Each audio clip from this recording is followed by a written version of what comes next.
Il materiale cinematografico, intesa come fonte della storia per la storia, può innanzitutto aiutare a comprendere quella che è la lunga storia del Novecento, perché le fonti cinematografiche sono principalmente fonti che viaggiano tra la fine dell'Ottocento e la fine del Novecento. Può aiutare a ricostruire non solo la storia tout court, quindi la storia attraverso la certificazione, la validazione e la legittimazione del film come fonte storica e quindi come evidenza, come testimonianza della storia, ma anche perché la tecnica e il materiale cinematografico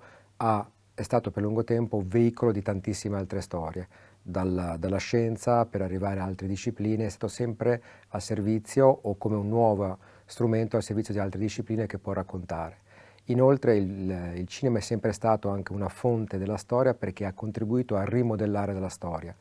Uno storico francese molto noto ha chiamato i film li ha definiti dei vettori culturali. A seconda di come un film parla della storia, riorienta come un vettore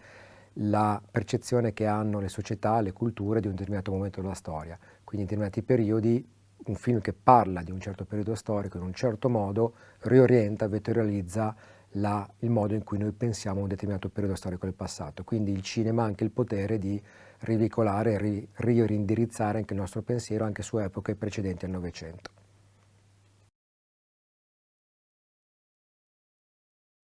L'intervento per il convegno è stato strutturato attorno a un restauro e ricostruzione del film La battaglia da Lassico al Piave, Italia 1918, e attorno a due questioni principali. Da un lato comprendere come le fonti che noi oggi, cinematografiche che noi oggi digitalizziamo, restauriamo e rendiamo pubbliche, siano in realtà frutto di numerose mediazioni di carattere tecnico e culturale che le modificano, le trasformano e le rendono sì disponibili, ma le cambiano rispetto a quelle che sono le fonti d'archivio originarie. Inoltre ha voluto proporre o